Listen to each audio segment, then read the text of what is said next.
Want to do the live reaction together.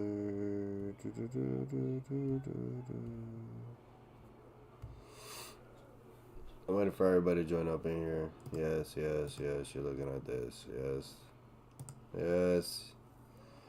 The South African King, I guess you want to call him. He won tonight. It was a great fight. It was a great fight.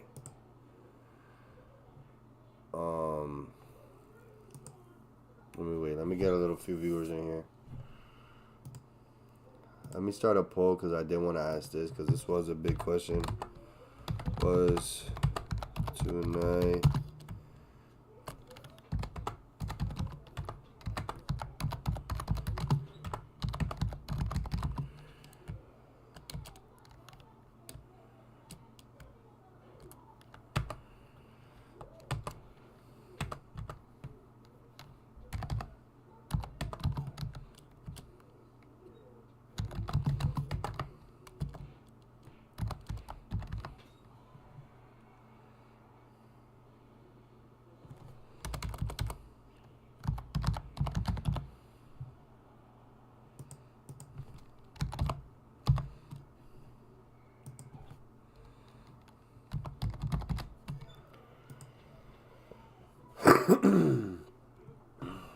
I'm gonna start this poll. Simple and easy. I'm gonna start with this one. This was a great fucking fight, bro. This fight got me so hyped, bro. I'm so proud of Wei Li. I mean, I don't know Wei Li, and I'll never know her. I'm so proud of Wei Li. This fight right here, a lot of people thought Tatiana, whatever. I'm Puerto Rican, so Tatiana Suarez was gonna win. They said that she was gonna out wrestle her. She was gonna do a lot of that work. To summarize it and basically in better words, Zhang Weili spent most of her times on top of Tatiana, so there was literally no say in that fight.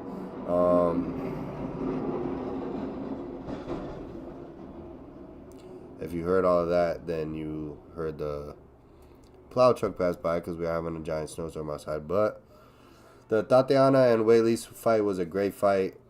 It was very fucking great to see Zhang Weili on top most of the time, winning the fight in control time, winning the fight in all the work that she could have did, winning the fight in striking. I literally called from the second round she was gonna Tatiana was gonna have to start going for the takedowns, and that's exactly what happened.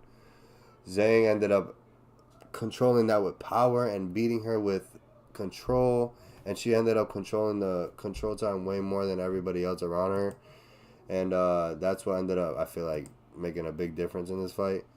Zhang ended up on top most of the time, and that is what made the big difference as far as striking and all that, because she had way more opportunity.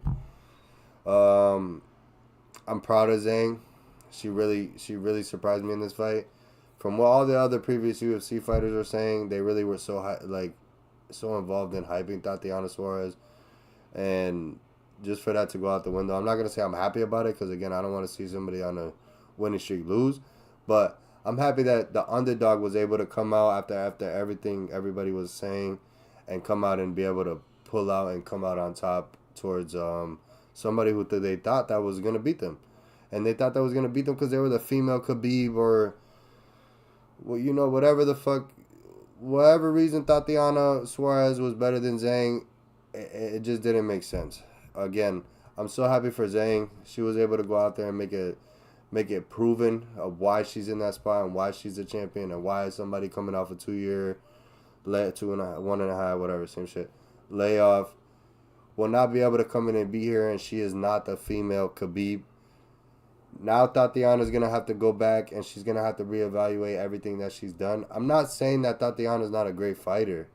I'm saying that Zhang surprised me. It was great to see, and it was what I expected from a young Zhang, or like a hungry Zhang.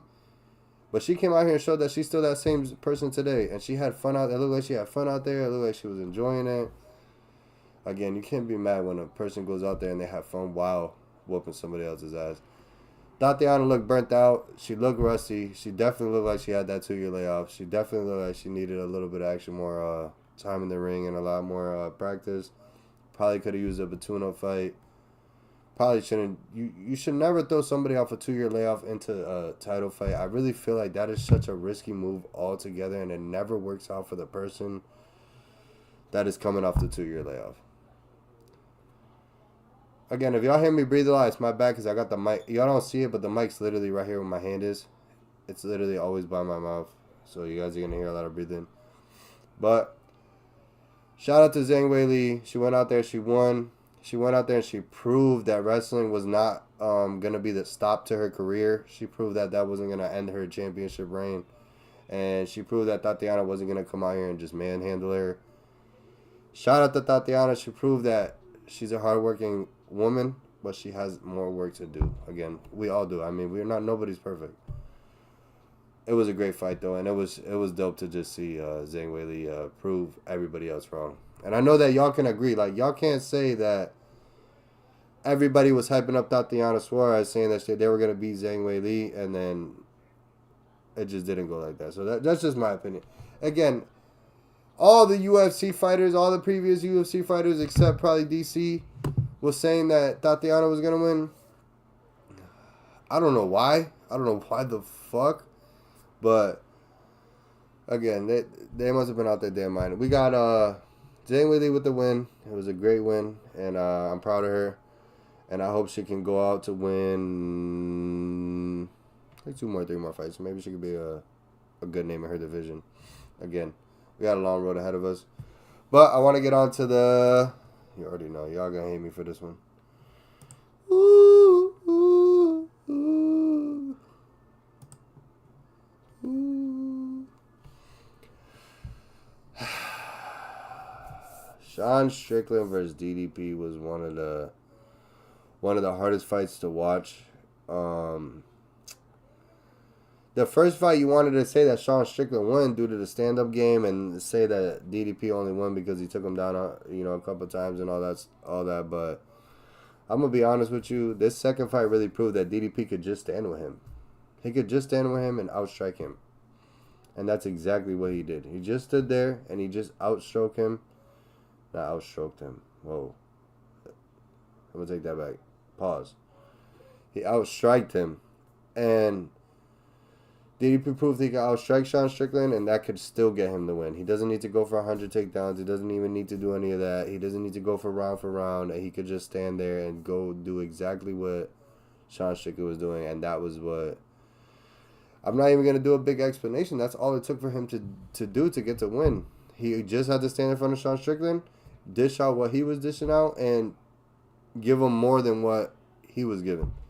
And that was an easy win for him. DDP is going to be a big problem due to the fact that there's nobody else there. And DDP calling out Alex Pierre is probably one of the worst things he could do. But as far as a money fight, it makes sense. As far as somebody who's obviously going to be weight drained, it makes sense. But as far as somebody who will whoop the fuck out of DDP, Alex Pierre is not the one to fuck with. I don't know why DDP ever thought he would be calling him out. Probably one of the dumbest decisions. I don't know why. But, again, what do I know? All I'm saying is, DDP, great fight. Went out there, proved that he can do exactly what Sean Strickland does, and he can even do it better. Won the decision. No point in making this video 10 times longer than what it is, because that's what a lot of other fighters like to do. But... yeah, Sean Strickland just went out there and proved why he shouldn't be out there. He broke his nose in the 4th, and that was it. Everything went to shit. Israel Adesanya being inducted into UFC Hall of Fame so early while he's still in an active career.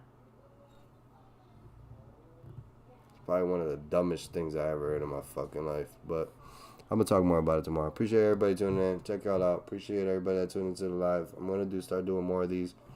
And, sheesh.